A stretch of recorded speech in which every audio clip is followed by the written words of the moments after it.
Hello, my name is Maryann Lombardi, and I'm the Associate Director for the Creative Affairs Office here in Washington, D.C. Welcome to the Care for Creatives Community Conversation Series on mental health. Care for Creatives is a partnership between the D.C. Creative Affairs Office and the George Washington University, which provides pay-what-you-can mental health support to any creative and entrepreneur in the D.C. area who needs it.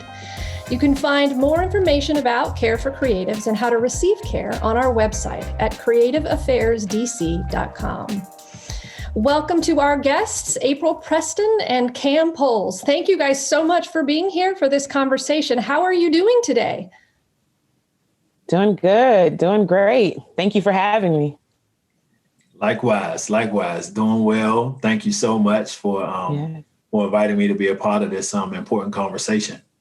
Oh, I'm so thrilled to have you both here. If we could take a second to get to know you a little bit. April, do you mind telling us a little bit about yourself and your work and your practice? So my name is April Preston, and I'm a licensed marriage and family therapist. I am the owner of Kovu Healing. Kovu means scar in Swahili. And so my practice focuses on healing the Black community. We provide individual, family, couples, group therapy. We also do trainings and speaking engagements, anything focused on mental health and wellness. Kovu Healing is on the scene and really wanting to just talk about it and be about it. So I enjoy what I do, and thank you for having me. Oh, so thrilled for you to be here. And thank you for all the work that you're doing. Cam, how about yourself? Tell us a little bit about yourself. Well, hello, everyone. My name is Cam Poles. I am the Chief Dot Connector of Black Alley Band, the Black Alley Cooperative Association, Dean of Hood Rock University, our community service project outreach programs. With Black Alley, I do a lot of the managing partner sort of roles and responsibilities, just in terms of keeping us on track. But I also do a lot of creative directing and have done a lot of writing in the past. I also am the co-founder of the Chocolate City Farmers Market. Myself and a few of my friends, Jamie and Jacqueline and Everyday Levan, Farmer Jay and Aaron, we started the Chocolate City Farmers Market to really center Black health in underserved populations, underserved communities in the city. And with Dee Dwyer, who is a celebrated photographer and artist, and Bree Monet, I do the Chocolate City Experience, which centers Black joy. So when I talk about the work that I do, I like to say that the Chocolate City Farmers Market centers Black health, the Chocolate City Experience centers Black joy, and Black Alley is the soundtrack to it all. That's dope. Yeah, that is so cool. Thank you so much for being here. I think when we talk about centering our mental health, often we don't spend enough time really checking in on how we're doing. And so I was hoping we could take a second to just to do a check-in, to normalize that process and see how we all are. So, April, I was wondering if you could, first of all, help us understand why that matters and help us model what a good, healthy check-in looks like. Absolutely. I think check-ins are a great way to connect to other people. When we can really take a moment to just kind of pause and say, hey, I'm here to support you. I see you. I'm willing to listen. That can be so validating for another person. But then I also want to normalize checking in with ourselves too, right? Taking a moment to just kind of assess, how are we truly feeling? Because when we can do that, then we can adequately plan for the next day or just the rest of our day, whatever is coming up next. If we're feeling good, then we can kind of adjust to what we need throughout our day to keep feeling good. If we're not feeling so good, we can also identify what we may need to feel better or how we can honor what it is that we actually feel. So check-ins are a great way to bring awareness to how we feel, but then how others feel. I like to keep check-ins simple, pretty light, pretty cool. If I'm talking to my nephews or my niece, I kind of keep it jokingly, like just like, yo, hey, big head, what's up? How you doing?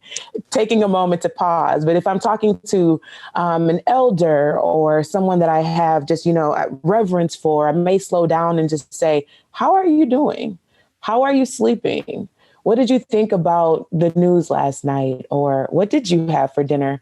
Asking, detailed questions so that it kind of centers what it is that we're talking about, but really just kind of creating space for them to understand that I'm willing and ready to listen.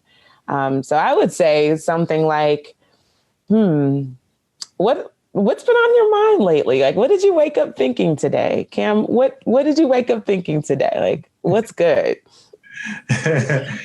I woke up really in a good mood, feeling good physically.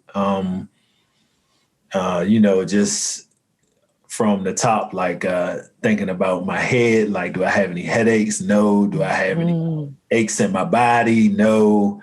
And then just how am I feeling? What is my mood? And I woke up feeling really, really energized, really pumped, really looking forward to this conversation and the rest of the day. That's awesome.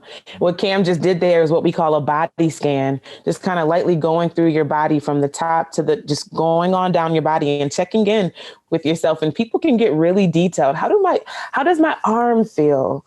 What does my neck feel like? Is there any tension that I'm experiencing there? And if you do, then if you notice anything, you can be more mindful to take care of that part of your body for the rest of the day. So I'm happy to hear you woke up feeling good, feeling great, and you can keep going with that energy. That's pretty awesome. How about yourself, April? How did you wake up feeling?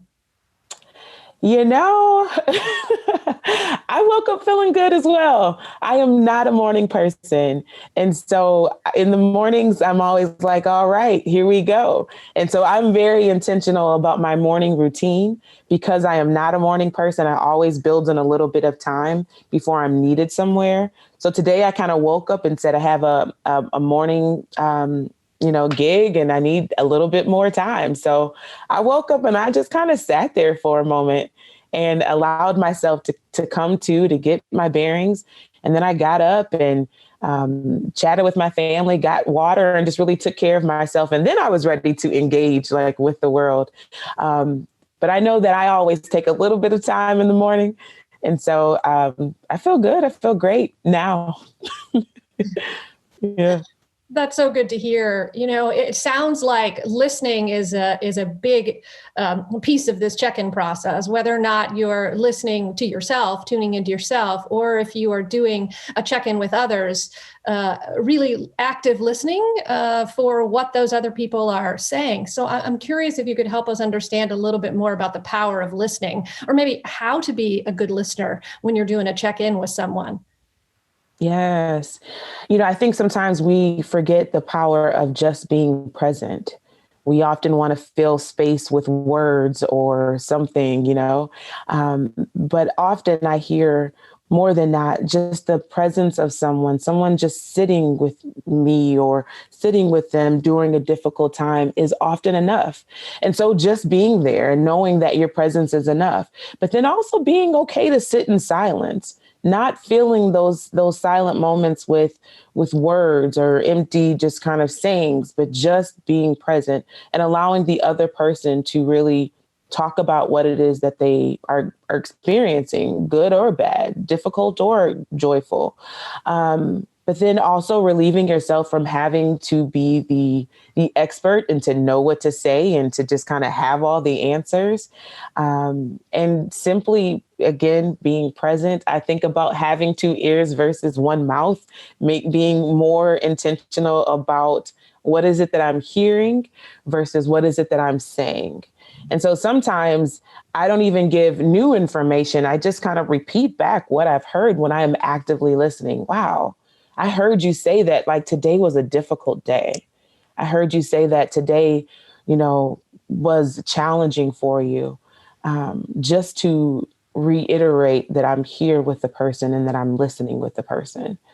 And so being present physically, and just being intentional on what it is that you're hearing can be helpful. That is such great advice. I know, Cam, it's been a challenging year, to say the least, the past 13 months, and I'm wondering how you've experienced this time, and whether or not there's been any lessons that have come out of the past 13 months for you. Yeah, absolutely. The past 13 months, I would say, have been, among the most, one of the most transformative times in my life, really. Aside from probably the birth of my children, it has really forced me to prioritize. Well, one, just to slow down, right, and sit still. And in that stillness, develop some of that active listening with myself that April was just talking about, right? And you're sitting still and you don't have a whole lot of busyness going around, forces you to, really do a lot of internal work, and listen to what's going on the inside. So I would say that it has sort of, I wouldn't say slowed my pace, but it is very much, the last 13 months have measured my pace. They have forced me to evaluate what it is I really want to do, the work that I really want to do, aside from, what's cool, what's dope, what's going to take the band to this place or that place, versus no day is promised. Oh my goodness, so much. So many lives have been lost. What is it that I really want to do? What is the legacy that I want to leave? So it's forced me to focus my work. And it's, really been a lesson in resilience and creativity and endurance, pushing forward. It's been just a living faith. It has forced me to, live some of the, the words and quotes and scriptures and axioms that, I could recall from reading. It has forced me to be like, nah, bro, you got to really walk that walk if you're going to be about those things. Because it's easy to be about those things when the world is going good, everything is going good, everybody. But are you going to be that? Are you going to be those things in times of challenge, right? So, it's these past 13 months have been transformative. I think it's the best word. Yeah, that's so exciting to hear. I've been thinking a lot about this idea of if not now, when. Which has been something that's been coming up a lot for me when I sit still, and have been over the past 13 months, as I go, okay, well, all of those things that you say that you want to do, all of those things that are right there, if you're not doing them now, why not? If not now, when? And so it sounds like you've had an incredible conversation with yourself, and really figuring out what those things are. I'm curious the role of this thing called emotional intelligence plays in that, right? Like not only are being in touch with our own emotions, but also being able to see, connect, hear that in other people. I was wondering, April, if you could help us understand what emotional intelligence is. Yeah. I mean, it's everything that we're talking about.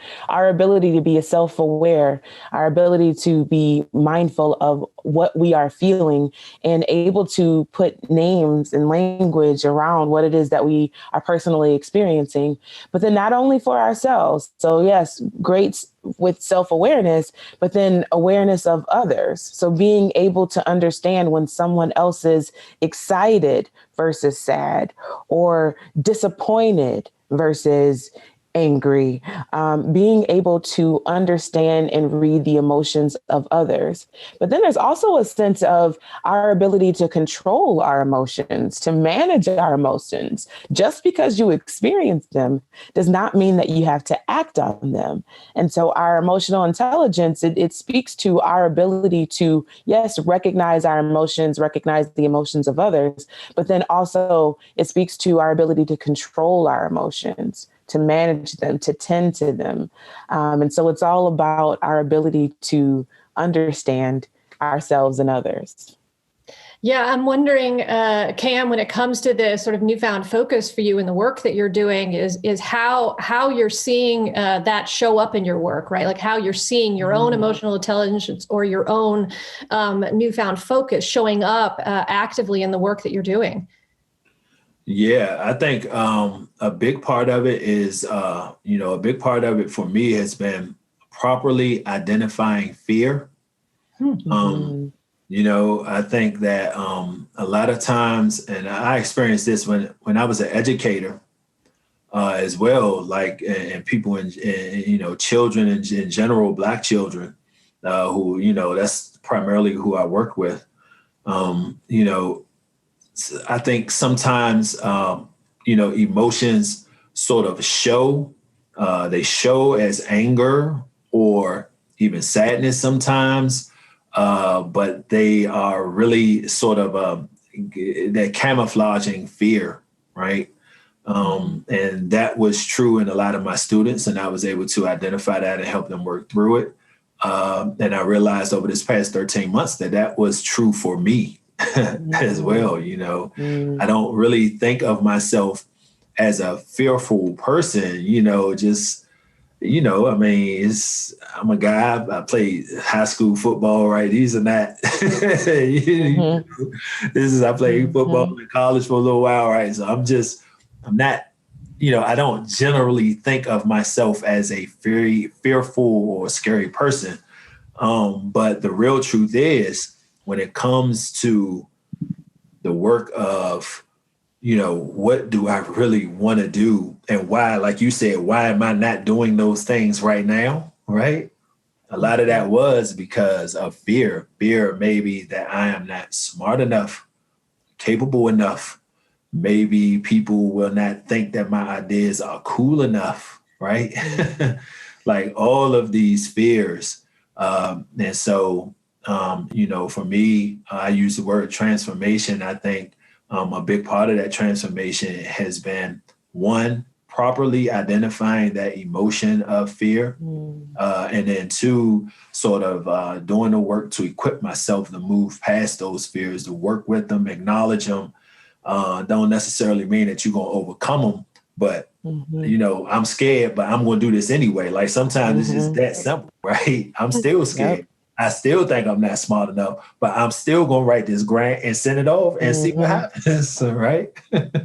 I often say that fear is a wolf in sheep's clothing. Like it can appear to be so many things. Like fear can show up in so many different ways in our lives, and it can often cause us to run the other way. But I love that you're saying about taking the fear with you, just doing it anyway, even when you feel unsure, even when you're fearful, going after that grant, going after that, whatever it is that you're endeavoring towards, trying it anyway, taking it with you, not allowing it to stop you. Well, and it also sounds like the identification of the fear in itself is really powerful. And I'm curious if you could help us understand, April, the power of being able to name that. Yeah. Emotions can be so tricky. We often use this emotion wheel that talks about some of those classical emotions that we are socialized to just kind of easily name: sadness, anger, right? Joy. But there are so many emotions and experiences that we experience as humans beyond those, right? And so being able to identify them is huge, because oftentimes we're able to express anger because that's socially acceptable, but that's not actually what we may be feeling. And through creating space to kind of sit with your emotions and talk them out and process them, whether that be through art, doesn't have to just be through talk therapy, but sometimes it's through creating something. You can really identify what you're truly experiencing and what you're truly feeling. And sometimes that can just move the healing process along, because if you're working on anger and managing anger, but really what you're feeling is jealousy, then you're not really ever tending to the jealousy if you're not clearly naming the jealousy. And so creating space to really identify what is it that I truly feel about that situation can help you to actually tend to the situation a bit more appropriately. So those emotion wheels are designed to help you to see how many more emotions that we actually feel as humans, and not just be limited to those ones that we are socialized to communicate easily. Yeah, absolutely. So it's interesting, Cam, how a lot has changed in the music industry, right, over the past 13 months. And there's a lot of insecurity in not only how it will recover, where the opportunities are, but also in how one monetizes their work, how one connects with their audiences and their fans, where they get to perform, how they get to perform. And I'm curious what your experience has been like, not only watching that process, but also navigating that with an active practice of having a band who's out there, getting stuff done. Sort of how you're feeling about that insecurity, and how you may have been able to adapt to it, and what you might be looking forward to moving forward. Mm-hmm. So, this just a lot of things. I mean, one, it's forced us to it's forced us to be creative. It's forced us to be creative in the ways that we connect with our fans. And so early on, we did, live streams. We've done a few pre-recorded shows back in, the summer, especially with all of the, the uprisings over, George Floyd and Breonna Taylor, just the whole social justice the focus on social justice that was going on last summer. We were able to play on flatbeds. That way we could maintain the social distancing, but still get out into the community and play in front of people, and help people sort of, work through their anger and their frustration and their fears, right? That was just that. And it continues to be, just a tipping point, like right there at the cusp of, it's just so much anger and fear in the community over these social justice issues. So, just being able to figure out creative ways to still connect with our fans, but even in that, still just been so much insecurity. I mean, with with DC, with a lot of the go-go bands, not all, but most, the primary source of income is, being able to play at live venues, right? Most go-go bands don't do a tremendous amount of numbers in terms of streams and, YouTube, millions and millions of YouTube views and things like that other people in the music industry might enjoy. So, it's a couple of things with that. One, just the insecurity of, will we ever be able to get back to where we were, right? And you have to remember, right? The pandemic came right on the heels of the Don't Mute DC, where a lot of go-go people were feeling marginalized anyway. So now we are really feeling like, is there going to be space when things open back up? And so we've been able to work through that. Luckily, there's just been a tremendous amount of support and commitment from, our mayor, Councilman McDuffie, Office of Creative Affairs Office, people in the city, really leadership in the city really rallied around that cry. Really, it was a cry of people are trying to silence us. We will not be silenced. And instead of it being confrontational, it's been far more collaborative than I think any of us on this side could have imagined, thanks to the leadership of the city. But there's still just that insecurity of, will there be space for us as things open back up? I think too, there's a lot of sadness in the community, because, you know, musicians love music, like they love music. You know, you'll find in other professions, right? You'll find that there are some people who are proficient and make a good living and are highly capable, but they don't necessarily love the profession that they're in. I don't know no musician that does not love music, right? Musicians love music, and they want to earn leave their mark and earn their living playing music. And a lot of them have had to turn away from that to, you know, go into other professions that they don't necessarily love, because they still have the responsibility of putting food on the table and roofs over heads, things like that. And so I think there is fear on my part. I think there's fear on the fans' part, and there's fear on the musicians' part. We don't want to lose, you know, we don't want to lose our musicians. We don't want to lose them. You know, we want them to stay strong. We want them to stay committed to the art, because, you know, as fans, as consumers of the music, as consumers of the culture and participants in the culture, that's a big part of it. You know, a big part of it is the music. So I think it's, you know, in terms of navigating it, it's been complicated, to say the least. But we persist for sure. That insecurity, April, I'm curious from your perspective, are there ways to help people navigate some of that feeling of insecurity? Absolutely.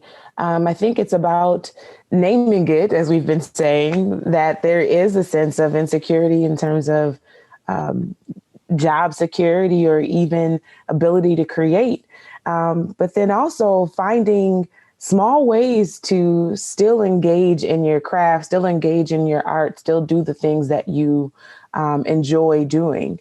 And so in finding small ways to continue to make money. You know, I think that right now during this pandemic, there's a lot of things that are uncertain. So there might be a lot of closed doors. There might be a lot of no's that people are experiencing, but are there small things that can be done to keep artists engaged in creating? And so that may mean just playing for yourself. That may mean playing online and connecting to other artists. That may mean just engaging in the music by listening to them, you know, with music, listening to other artists, but just finding small ways to just stay engaged in the art can help, you know, at least tolerate or navigate some of the disappointments in managing this pandemic right now. But I think that sense of insecurities, insecurity is real. And it's something that we're all on some level having to navigate. Well, I appreciate you all taking the time to have this conversation with us today and to share not only your experience, but your expertise. And so thank you all. If there's any final comments that you have, any idea, Cam, of folks people can take away from this conversation? Yeah, I would say, a big part of it, I think what we have modeled here today, like earlier you asked April to model the check-in. I think we have just in this conversation modeled, what it means to do like a deep dive and to have these conversations.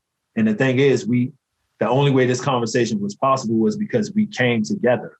So I think the real lesson is do not isolate. I remember early on in the pandemic, people, it was like a little thing going around saying we are socially distanced, but we are not isolated, right? And so I just think that as we go forward, musicians and just artists in general, please just remember that you are not isolated. You have a tribe, you have a community. Please reach out, and if it's even deeper than just, needing a support group, find a professional, like get past whatever negative stigmas or get past all that, man. If you need the help, get the help. Health is wealth. Health is wealth. Yeah. Like we know that now. We know that now over the past 13 months. Health is truly wealth. So do whatever you need to do to, relentlessly be your healthiest self. Thank you. April, any final thoughts? I would just add to that, oftentimes, especially in the social media age, we are often talking about the good days, the great things, all the accomplishments that we have made. But I want to contend that there is healing and space for us to talk about the challenging days as well. And so as Cam was talking about connecting and not isolating and making sure that, folks know that they're not alone, I want to encourage you to also include those deeper check-ins as we modeled here today, but then, talking and being vulnerable with another person about what your true experience is. I believe that great art can come out of that. Great healing can come out of that. Great connections can come out of that. And so just taking those opportunities to be real with another person and to allow people in, but then also to show up for others and to be supportive of them too, because it is a difficult time. We are living in an abnormal time. And so what it is that we are experiencing, the challenges that we are having, they are normal. It is normal. What we are living in is abnormal. And the more that we can support each other, the easier this time will be. And so stay connected. Thank you guys so much. Thank you for sharing yourselves and your time and your experiences. And I can't wait to see you all in person again soon. Thank you.